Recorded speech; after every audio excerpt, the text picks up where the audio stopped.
the material from 2018 to 2022 really captured a community on a precipice. Hi, this is Phoebe Maltz Bovy, and you're listening to The Jewish Angle, a podcast from the Canadian Jewish News. Shortly after October 7th, a sign went up on my block in Toronto. It was one of those paraglider flyers whose meaning was immediately apparent, at least to me. This place that I walked by every day with my own young Jewish children had up on it a reminder that someone, for all I knew a neighbor, was glorifying the then quite recent Hamas attacks. Soon after, signs along these lines, as well as counter signage, as well as more ambiguous signage, really started to dominate my experience of public space like had never happened before. I'd never experienced the likes. I became keenly aware of which local shops and homes wanted to free Palestine, which ones really wanted to free Palestine, and which outliers were putting up signs about the hostages or even Israeli flags. I found myself wondering what everyone who put up Free Palestine meant by this, whether they meant versions of it that I could get behind, namely peace, or ones that meant eliminating Israel. The signs were just ubiquitous. People did not seem as bothered about anything else, local or otherwise, and it was just this sort of all-consuming experience of moving through space that I found very hard to articulate. So I would take the occasional photo of these items, generally for the CJN to accompany my column, or just to text to friends and family because it was interesting, but I am not a professional photographer. And by the time it occurred to me that somebody should really be documenting this properly, it was probably sort of winding down. So I was stunned and thrilled to see that this exists in book form. So it's a book called, it's a Peoplehood, Amiut Yehudi. It is by the photographer Marnie Salsky. I met her by happenstance at the Indigo on Bay and Bloor, and I am so pleased to have her on The Jewish Angle. Welcome, Marnie. Thank you. And thank you for having me, Phoebe. I'm really happy to be here. So we're mainly going to talk about your book, of course, but I just wanted to ask you about your own background, be it your Canadian background, Jewish background, professional background. However you choose to answer the question is all good. Sure. So I am a second generation Canadian, and my Jewish background is that I would consider myself right now a secular cultural Jew, and I would consider, I don't know why I said right now, because I've always been that way. I grew up in a very mixed neighborhood, and by that I mean it was mixed in cultural and religious backgrounds, had a fairly significant Jewish community, maybe 40-50%, but also it was very diverse in socioeconomic status. It was very diverse in family makeup. And it was, looking back now, it was the 70s, the 80s. It was a very idyllic time. And I often do you mind if I just described it. interrupt to ask, where was this neighborhood? What, in Toronto or In somewhere else? Toronto. Okay. Yeah, in Toronto. And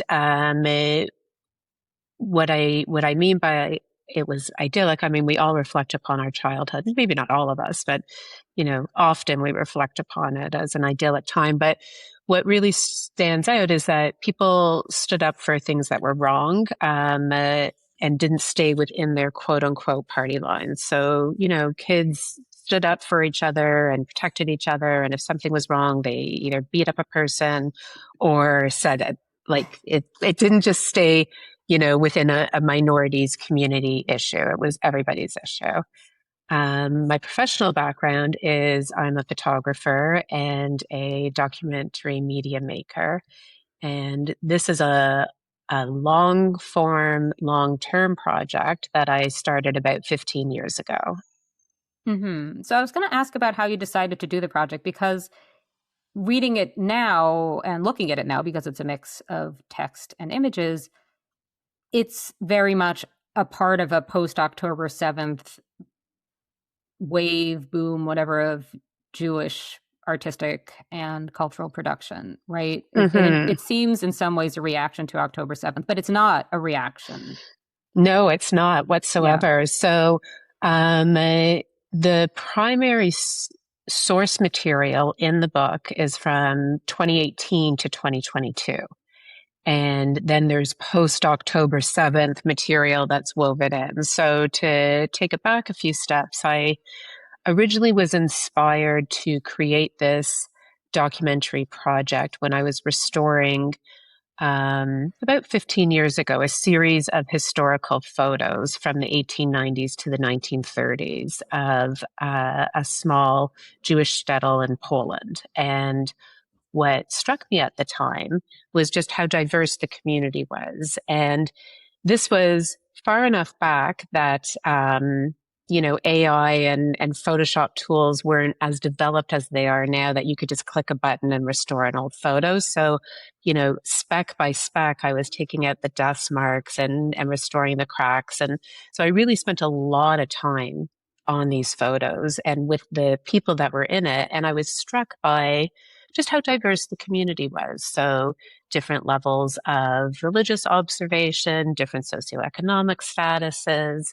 rural community, urban community. And it made me start to think about the parallels of Toronto's Jewish community, which is much larger than that town. That was a town of 5,000 Jews. But I wanted to go more than just document the community that was here. I wanted to look at what the impact of anti-Semitism was on one's identity. And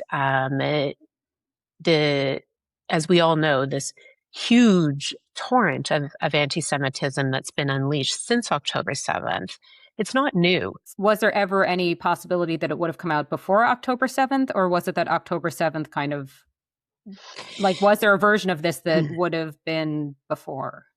So there is a version of before, but it's not in book form. So in 2021, it was a multimedia gallery installation work. And the main part of the gallery installation was this 2-channel nonlinear film. And that film went on to have a life in the film festival circuit. So mainly small festivals, but it was featured at the Toronto Jewish Film Festival in 2023. In June, that would have been 2023. So then I was working on translating the material into book form, which was something I had always anticipated the project to be. And at one point, it was that in a very simple form, and I was revisiting going back to that idea. And I was in the midst of working on that when October 7th happened. Mm-hmm. And what was your response at that moment? Creatively or humanly? Creatively. I mean, emotionally, I think, Yeah. Yes. So creatively, it really, it made me pause and really look at what was this material that I had been so immersed in and had developed into various artistic forms. And what it did is it made me realize that the material from 2018 to 2022 really captured a community on a precipice. So they were aware, that things were not as they were 25 years ago, and but unaware of, as any of us would be, that there was this horrific attack on October 7th, and that it would unleash so much hatred towards Jews throughout the world. So I really look at it as a moment in time, like it's right at the cusp before everything really, really went so horrific for Jews. I do incorporate post-October 7th material into the book. In the book, it's not delineated which images are pre and post because it actually doesn't matter. Yeah, I thought that was so interesting. And I wanted to ask you about that part of your book, that aspect of your book in general. So the passages, quotations from different people, they're not attributed. They're just, it's sort of poetically put on the page. I'm not good at describing this, but it's like, Mm-hmm. I'm trying to think of how to describe it in a way where I don't seem complete. Like it's a different margin, so it's clear that it's different speakers, but it's not in quotation marks. There's no said so and so on such date. Some of them, from the context of the book, appear to come from longer interviews that you print at the end of the book. Do all of Mm-hmm. them come from those longer interviews, or are these from additional people as well?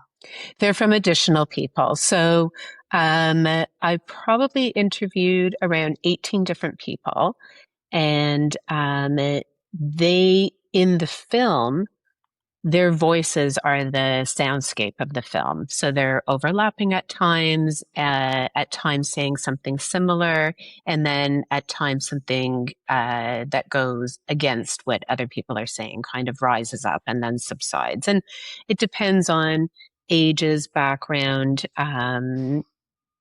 various forms of identity of why differing things are said.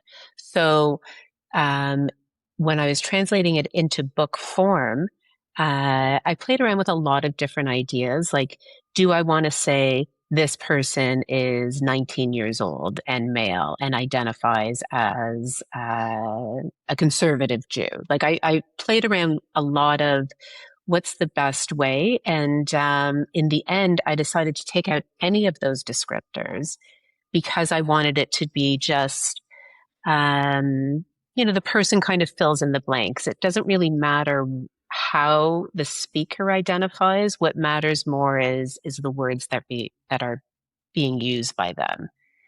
In the end, where you're talking about the extended transcripts, so I have 3 speakers that I had interviewed in 2020, and then I went back and interviewed them again in a few months after October 7th, so maybe 6 to 8 months afterwards. And the reason why I chose just 3 is because it is more a photo book, a visual book, as opposed to a heavily text book. And so I felt that those 3 interviews it showed that there is a cross section of various feelings and expressions of identity. Mm-hmm. I mean, it's interesting, right? Because the anonymity really comes through even on the cover, right? So Mm-hmm. it's the image of seemingly a woman's face, but you couldn't tell who she is, apart from a Star of David necklace indicating a certain Jewishness about her, perhaps, but or Mm-hmm. solidarity. One never knows. But yeah, so what are you aiming to sort of convey artistically with the lack of specificity? Is it sort of the mood of a moment, or just the something? It was the interviews. The people that were interviewed are not photographed at all. So when I interviewed them, they were completely anonymous. They knew they weren't going to be photographed. They knew that they weren't going to be videoed. And because of that, they were extremely candid in what they chose to share with me. And some of them were, these interviews, the 2020 ones took place during COVID. So that in itself was an interesting time. And they took place outside. And because of the restrictions, most of them were people that were complete strangers to me. I had done a broad call for people to participate. And then when I was focusing on the cover image of what was going to be on the cover, I really wanted to keep that sense of anonymity. And that's why it's not a person's face, but their full face. But it was important to me that it be an image of a human because it is a human story. And because it's a profile picture, it looks as if she's about to talk or is maybe listening to a conversation. The lips are very prominent. So all of those were really intentional decisions about the book is a conversation. And the image on the cover is also, there's a little bit of tension in it. Like the lips are cropped a bit higher than perhaps what would be comfortable when you look at a profile picture. And again, that tension is just an allusion to what you're going to be coming to in the books. And then the typeface of all the different types of ways people identify as being Jewish kind of take you through the cover, and then you end up on the Jewish star. Mm-hmm, mm-hmm. I mean, I think it's interesting, and it works really well, I think, Thank because, you. I mean, my own sort of where I come from professionally, it's always about like who said what, when, all of this in journalism, academia before that, like I'm constantly like, there's just these walls of text. And I think here in this, paring that down, you really get the message more clearly, and it makes the photos kind of jump out more photos. And also, so there's a lot in your book. There are images of newspaper articles, past and present. There's visual evidence of Canadian anti-Semitism of yore. So it shows, that this isn't just an entirely new thing. But there are certain photos, I think, that really capture this moment. And there was one that to me really did, and I'll say which it was. And I was wondering then, I'll ask if there was one that for you, like most captures kind of the moment we're in. And for me, it was the police gathered around in front of Beth Tzedek. It just, the idea, to me, that jumped out the most because it's both this entirely ordinary thing of there being a congregation, but then it's like the idea of having to be so protected, having this apparatus, and also so soon after the sort of defund the police moment to be this community so associated with police protection. It's just so awkward, among other things, and painful. And, it's just, and so unsettling in all these different ways. And that really stood out to me, just the sheer number of police gathered, just, I don't know, like that really did. But I was wondering if for you, there's any specific image. It's funny that you say that one, because that would be for me the same image that really, I think, captures this moment that we're in and the moment that we were shortly in before October 7th. But also the reason why I particularly am drawn to that image is not just the police, but the signage that's on the shul itself. So it talks about, it has big, almost billboard size posters of join our congregation. And in those posters is, different ages, different skin colors, different family makeups. So it just, everything about like the building, those posters on it about, be part of this community, not just the Jewish community, but the synagogues community. This is who we welcome. Then the amount of police, and that image is from 1 week after October 7th. So now we're kind of a bit more used to huge masses of police in front of Jewish spaces at different times or in front of certain Jewish events. But that was the first time that I saw such a mass of police presence, and that it was just 1 week after October 7th. So something I wanted to ask was just sort of balance, because something that you definitely both are going for and I think succeed at is having Jews of a great range of different backgrounds, political ideologies, and so forth. But another form of balance is it's not just about anti-Semitism. So how did you decide to include and how much to include of just sort of ordinary or even joyful aspects of Toronto Jewish life? And I'm really glad that you brought that up, because usually it's me that says that and I completely forgot to. So yes, this is not a book or project just about anti-Semitism by any means whatsoever. I start off the book with, more positive, uplifting themes. Then it delves into darker issues. And then it's important for me to always end with imagery that rises back up, because the truth is we're living through this time and we're experiencing life, and it's important to not just focus on the anti-Semitism and the hatred, but also to focus on all the joys of life and all the things that our families and individuals are continuing to go through Yeah, in a positive way. I think that's important, positive and even just neutral, like, or just unrelated to anti-Semitism. You know what I mean? Because I Mm-hmm. think this is something that it's true really across a whole bunch of different fields. There's discussion in academia about Jewish studies versus anti-Semitism studies. There's discussion in journalism, like how much anti-Semitism should Jewish media outlets cover versus, anything that is not that, so this is a Right. really big topic at the moment. And I think I appreciate that it's not just about anti-Semitism, because that is not the only thing that's going on, obviously, for Jews at this point in time. I wanted to, though, talk about kind of where things are at nowadays in terms of like visual signifiers and so forth, because where I live, there's still somebody putting giant Free Palestine in chalk. Sometimes somebody puts sprays and obscenity against this in the same location. It's all sort of a bit ongoing, but seems to be petering out. But it is also kind of like surprisingly persistent. I don't know. What do you see? Yeah, it is surprisingly persistent. And, but I think I think perhaps what felt at one point a huge outpouring of people or society doing it now feels much less so. And I think that the saddest part is just that there's not people outside the community expressing outrage at some of the stuff that's put on our streets.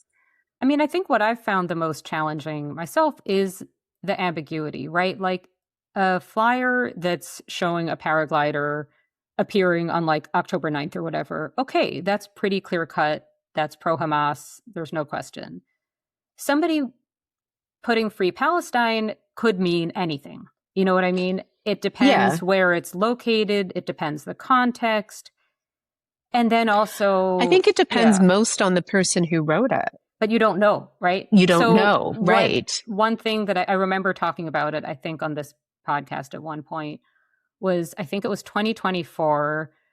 I'd gone away with my family for a couple weeks. We came back to Toronto, and every single shop on the main street where I live, with maybe like a couple exceptions, like the occasional like hardware store or something didn't have it, had Parkdale High Park for Free Palestine.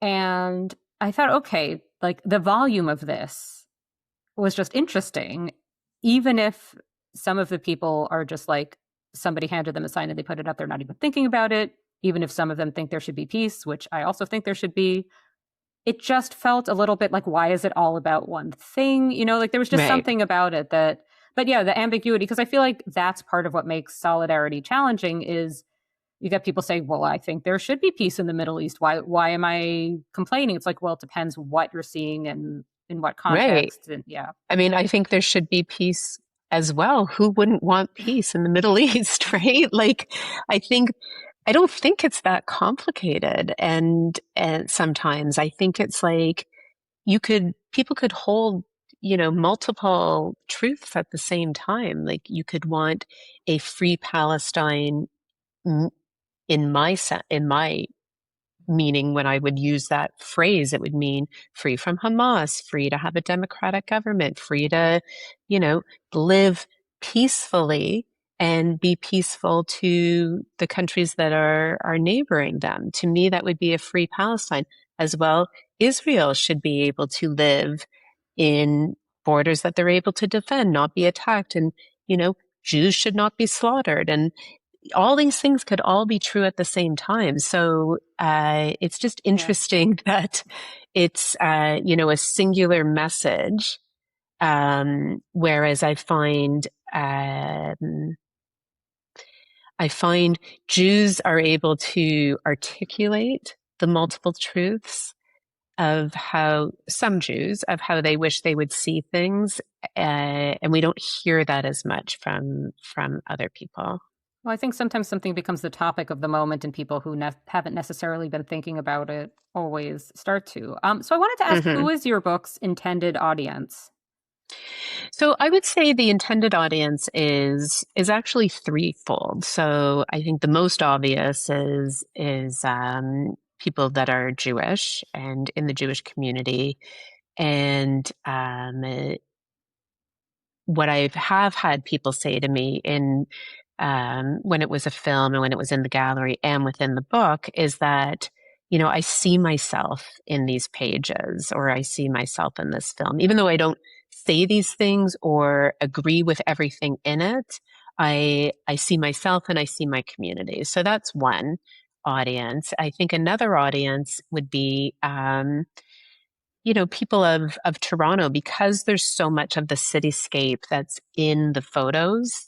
You're able to kind of identify places that feel a little bit familiar.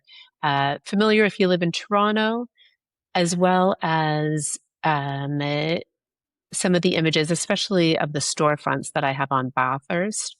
To me, they remind me of my Bovy's neighborhood who lived in Montreal. So in Côte Saint Luc, when I go and visit, it's the same, just the same feel to it. So you and I are both authors in Toronto with new books at the same time, more or less, at a very weird moment in book publishing for Jewish authors. So I wanted to ask what your experience has been getting a project like this specifically, but also just as a Jewish author, visibly Jewish author. I don't mean like phrenology. I mean like it is a Jewish topic, right? It is called a Peoplehood, Amiut Yehudi. Exactly.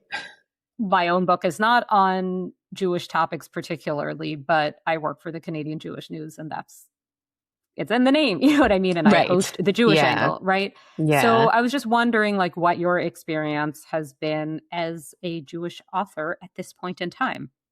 It hasn't been great. And I'll widen the lens a little bit more of not just for being a Jewish author, but just being Jewish in the arts space. So I originally had the idea for this project back in, let's say, 2010, 2012. I went back and did my MFA at what was then called Ryerson, now Toronto Met U.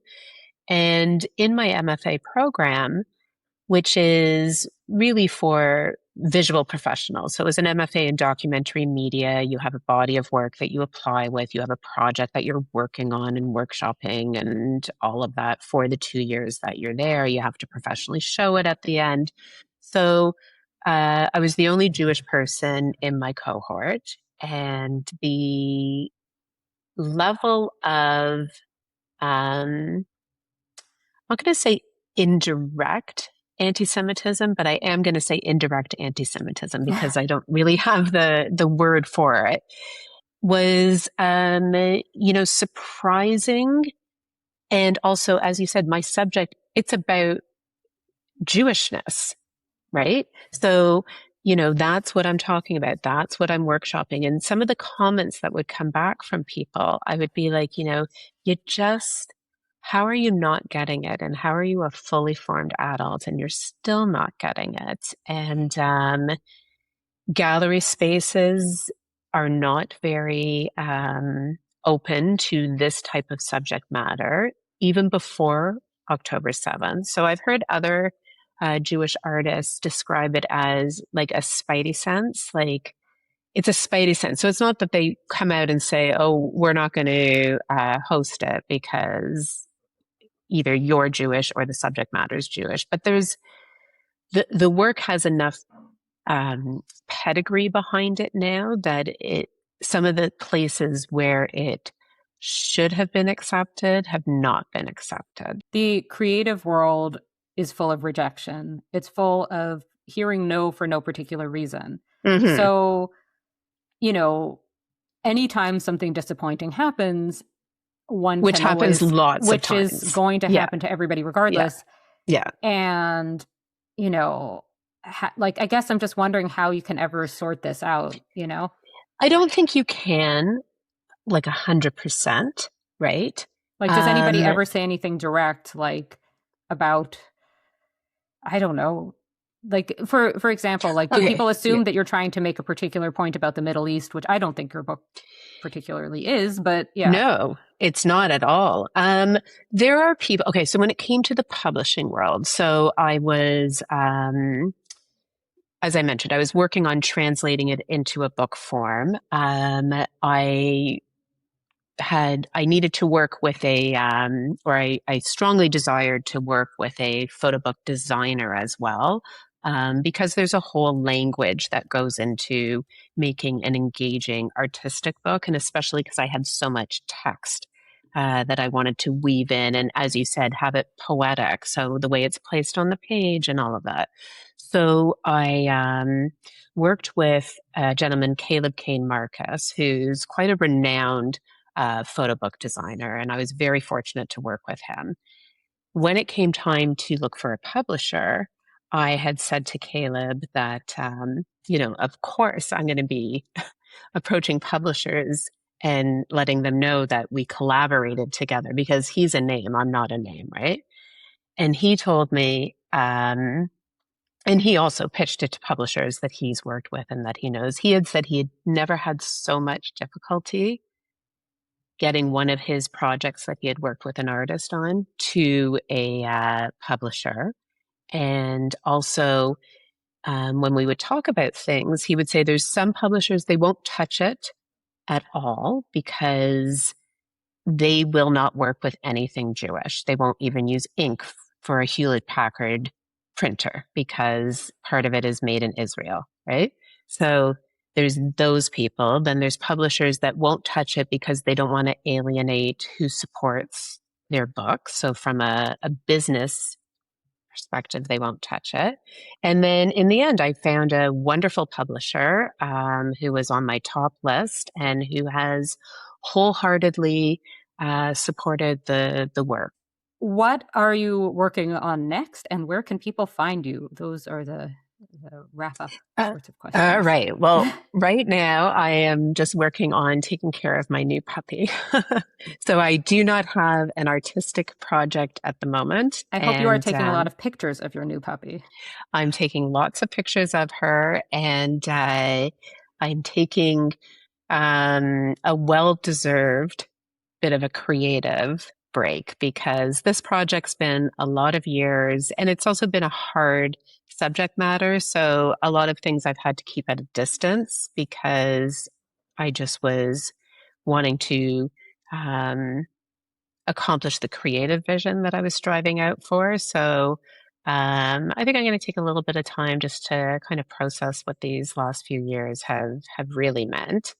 And you can find the book at Indigo, Amazon, wherever you buy books online, and also on my website for more information, which is www.salskyphoto.com. Thanks so much, Marnie. This was great. And thanks for your great book.